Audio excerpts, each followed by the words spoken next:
Madame, monsieur, bonsoir. Merci de votre fidélité. Tout juste 18h30, c'est l'heure du journal. Voici les titres.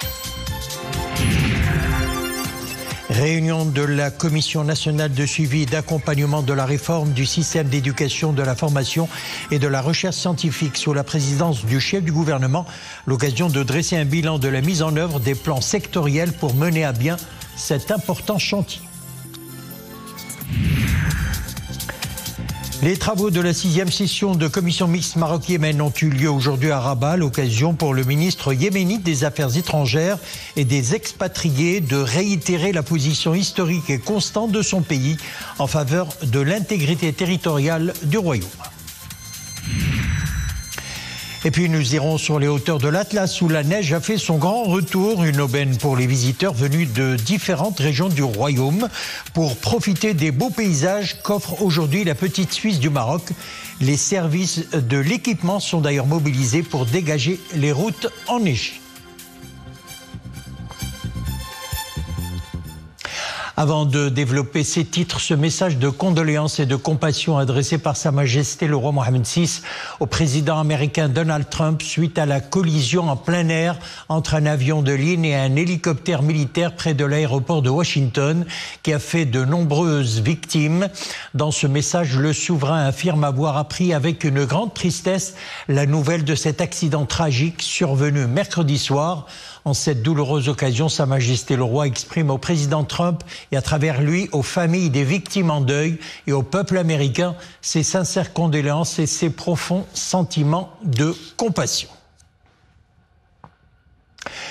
Le chef du gouvernement a présidé aujourd'hui la réunion de la Commission nationale de suivi et d'accompagnement de la réforme du système d'éducation, de la formation et de la recherche scientifique. L'occasion de dresser un bilan notamment de la mise en œuvre des plans sectoriels, de la mise en place du plan législatif et organisationnel et des chantiers de la loi cadre pour la réforme du système d'éducation. Nadia Moudden, Fouad El-Harch et Zakaria Mouqinbillah. Depuis l'adoption de la loi cadre relative au système d'éducation, de formation et de recherche scientifique, des efforts soutenus sont déployés pour la mise en œuvre et l'application de ces dispositions.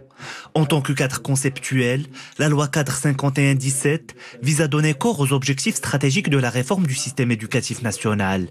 Cette réunion de la Commission nationale de suivi et d'accompagnement de la réforme du système de l'éducation nationale vise à établir un bilan de l'implémentation des plans sectoriels. En ce qui concerne l'enseignement supérieur, j'ai été honoré de présenter un bilan des actions entreprises depuis les années 2019-2020 jusqu'à la saison 2023-2024 et cette année aussi. J'ai également présenté les principaux indicateurs depuis la mise en œuvre de la loi cadre à aujourd'hui. J'ai fini par un exposé sur le bilan législatif relatif à l'application de cette loi cadre. Nous avons noté avec intérêt des observations enrichissantes des différentes parties.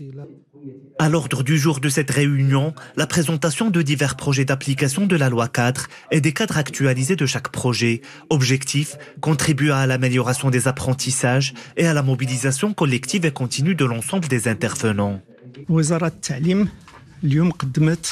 Nous avons présenté un bilan de la feuille de route de la réforme de l'éducation 2022-2026. Nous avons passé en revue la généralisation de l'enseignement préscolaire et ses résultats.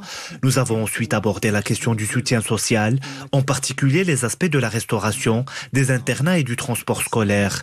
Nous avons enfin présenté les résultats des écoles pionnières, qui sont au nombre de 2600 établissements et qui donnent de bons résultats. Cette rencontre représente un véritable exercice pour une synergie collective dans le domaine de planification pour une éducation de qualité pour tous. C'est aussi une opportunité pour harmoniser les visions des différentes parties prenantes. L'objectif étant de procéder à la mise en œuvre du cadre législatif afférent à la loi cadre 51-17. La vice-présidente du Parti populaire européen, Maria Gabriel, s'est entretenue aujourd'hui avec le président du RNI, Aziz Arnouch. L'occasion pour les deux partis d'aborder notamment le partenariat stratégique qui lie le Royaume du Maroc à l'Union européenne. Je vous propose d'écouter la vice-présidente du PPE. Aujourd'hui, le Maroc envoie un message très fort dans le cadre de la nouvelle commission et dans le cadre d'un nouveau commissaire à la Méditerranée. Le Maroc a un rôle particulièrement important à jouer, un rôle où on va affronter des défis dans des domaines clés tels que le développement du pays économique, mais aussi l'énergie, l'agriculture. Donc ici, je voudrais véritablement remercier le roi, Sa Majesté Mohamed VI, parce que sous son égide de sagesse, le pays se développe, le pays accélère la façon dont il répond aux défis et l'Union européenne n'a qu'à gagner si le partenariat avec le Maroc est un partenariat stable, prévisible, apportant des bénéfices aux citoyens. Nouvel élan dans les relations maroco-yéménites avec la tenue des travaux de la 6e commission mixte à Rabat. À cette occasion, le ministre yéménite des Affaires étrangères et des expatriés a réitéré la position historique et constante de son pays en faveur de l'intégrité territoriale du royaume et de la marocanité du Sahara. Le chef de la diplomatie yéménite s'est également félicité de l'élan international en soutien au plan d'autonomie comme étant la solution réaliste, sérieuse et crédible et la base pour mettre fin au conflit régional artificiel autour du Sahara marocain.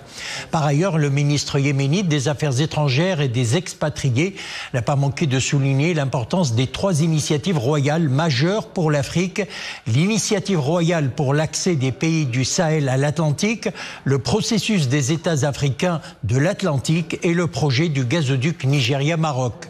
Les travaux de la 6e commission mixte Maroc-Yémen ont été marqués par la signature de plusieurs accords et mémorandums d'entente couvrant divers secteurs vitaux, notamment dans le domaine de l'eau, de la météorologie et de la climatologie, de la formation professionnelle et dans le domaine de l'enseignement supérieur.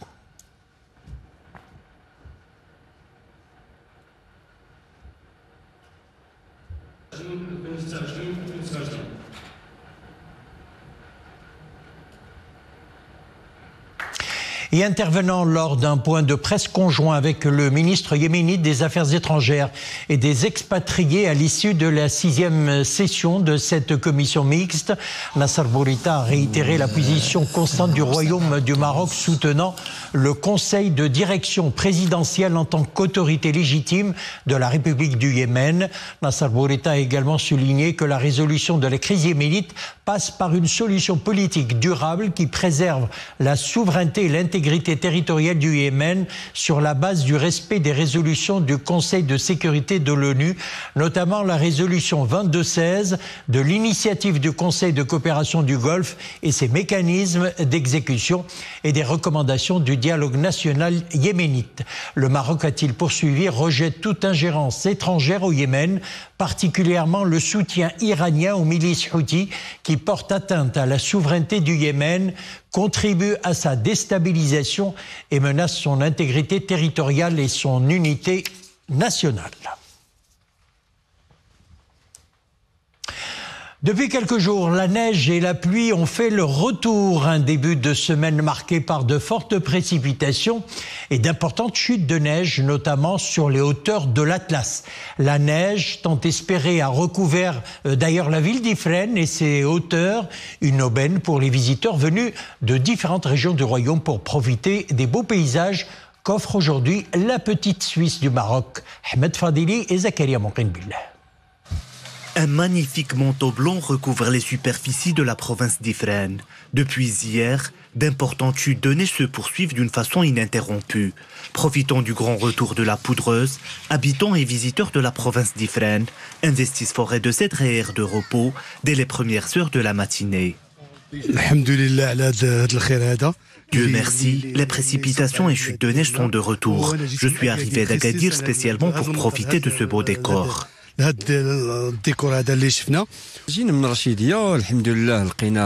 résidons à El Rachidia. Nous avons été accueillis par la pluie sur la route et nous avons été agréablement surpris par les flocons de neige à Ifrane. Dieu nous a gratifiés de ces précipitations bienfaitrices. Ces pluies et ces chutes de neige sont de bon augure. Nous souhaitons qu'elles se poursuivent les jours à venir. Sur les routes, les déneigeuses reprennent du service. Les équipes du ministère de l'Équipement ont été mobilisées dès les premières chutes de neige afin de rouvrir à la circulation les différents axes routiers. Nous sommes mobilisés, chacun à son poste, que ce soit à Timhdit, Hebri ou Ifran. Les chutes de neige ont commencé à 1h du matin. Nous avons entrepris le travail sur la route nationale numéro 13. Comme vous voyez, la circulation a été rétablie. 25 à 50 cm de chute de neige ont intéressé à la province d'Ifrane hier, 15 à 30 cm aujourd'hui. L'épaisseur de la neige a dépassé les 10 cm sur certaines localités. Les opérations de déneigement se poursuivront jusqu'à l'amélioration des conditions climatiques. Sachez également que durant ces dernières 24 heures, la ville d'Ifrane a enregistré un cumul de précipitations de 14 mm. La région d'El Haouz a été la plus arrosée avec un cumul de 27 mm, Safi 26, Oujda 11 mm, comme vous le voyez sur votre écran. Meknes, Kenitra, Al-Hajj Ben Slimane 5 mm, Tétouan, Ben Gurir, Titmellil, Marrakech, Al-Houssima 2 mm, Taourirt, Larache, Fez et Chefchaouen 1 mm.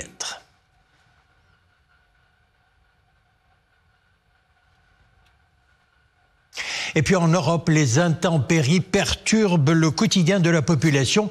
En France, 3 départements sont toujours en alerte rouge, notamment la Loire-Atlantique, le Morbihan et l'Île-et-Vilaine, où des milliers de personnes ont été évacuées depuis dimanche. Très vulnérables car entourés de rivières, de marais et d'un canal, plusieurs quartiers de Redon en Île-et-Vilaine et de Saint-Nicolas-de-Redon, côté Loire-Atlantique, ont les pieds dans l'eau. En revanche, la vigilance orange pour pluie inondation a été levée dans les Alpes-Maritimes et le Var.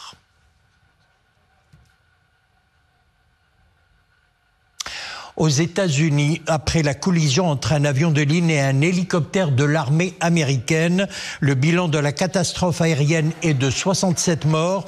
Les 2 boîtes noires de l'avion ont été retrouvées hier soir par les enquêteurs qui cherchent à comprendre les causes du drame. Ces 2 boîtes noires sont désormais analysées par l'Agence américaine de sécurité des transports, chargée de déterminer les origines de cet accident aérien, le plus grave aux États-Unis depuis plus de 20 ans. Et puis en Azerbaïdjan, 5 personnes de la même famille, dont 3 enfants, ont trouvé la mort et 2 autres ont été blessés dans l'explosion d'une grenade à main à l'ouest du pays. L'incident a eu lieu lorsqu'un enfant a découvert une grenade, donc le village le plus peuplé d'Agbadi, et l'a ramené à la maison, provoquant ainsi la tragédie. Une enquête judiciaire a été ouverte concernant ce drame. On prend la direction de Marrakech à présent, où il a eu lieu l'inauguration d'un nouveau centre de formation par apprentissage au sein même d'un célèbre palace de la ville, dédié au métier de l'hôtellerie et de la restauration. Il comprend 4 filières spécialisées, cuisine, service, réception et housekeeping. Le projet est réalisé en partenariat avec le ministère de l'Inclusion économique, de la petite entreprise, de l'emploi et des compétences. Et pour sélectionner les bons profil, un casting day a été organisé pour l'occasion. Reportage Abdelghani Tarawi, Mohamed Jabri et Dominique Orlando. Il a effectivement de quoi sourire et de quoi être très satisfait de lui-même. L'épreuve à laquelle il vient de participer aux côtés d'un nombre élevé de candidats n'était pourtant pas des plus simples. Il a fallu se distinguer pour figurer parmi la liste des 60 jeunes gens retenus et donc qualifiés pour bénéficier de cette session de formation dédiée au métier de l'hôtellerie de luxe. جيت نشارك في هذا ليفيرمون هذا اللي حصلت عليه من خلاله هذه الجائزه هذه. J'ai participé à ce casting et je viens de gagner. Je suis tellement content. Le service en salle, c'est ma spécialité. Je pense que j'ai pu vraiment prouver à mes interlocuteurs que telle était vraiment ma vocation. انني نحصل على هذا اللقب هذا الشعور ديالي J'en reviens pas, je suis tellement heureux de ce prix. C'est la preuve que Dieu est grand et qu'il ne m'a pas abandonné. Les superviseurs ce matin nous ont vraiment mis à l'aise. Nous n'étions pas stressés, ils nous ont vraiment soutenus d'un bout à l'autre. En quelque sorte, ont-ils déjà mis un pied à l'étrier pour envisager une carrière des plus prometteuses dans ce secteur que l'on sait très exigeant de la restauration et de l'hôtellerie. C'est un centre de formation par apprentissage qui se base sur un contenu 80% pratique sur le terrain et 20% en théorie. et ça témoigne en fait de notre volonté très importante de vouloir dépasser notre rôle d'hôtelier, mais aussi de devenir un incubateur de talents afin de pouvoir participer et développer les futurs hôteliers de demain. Contrairement à tant d'autres sessions de formation, celle-ci a l'avantage d'être rémunérée, ce qui d'emblée dédommage les candidats de toute contrainte financière. Elle les oblige a fortiori à vraiment donner le meilleur d'eux-mêmes. En sport, nous parlons tennis et du championnat U18 pour louer la prestation de deux jeunes Marocaines, Lina Bza et Sofia Haddeb.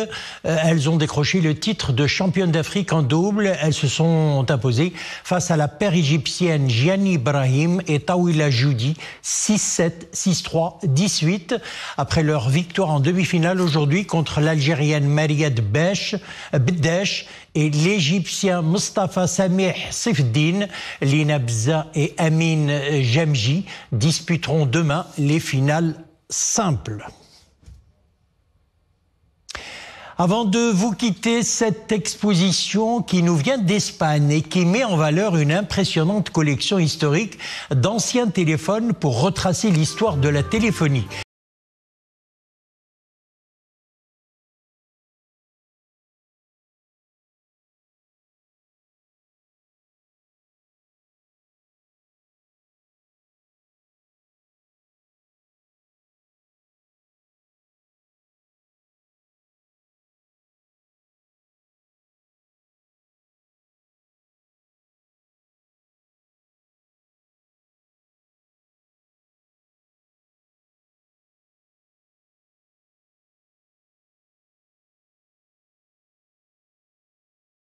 Ça nous fait remonter des années en arrière. C'est la fin de notre édition. Merci de l'avoir suivi. Excellente soirée. À demain 18h30.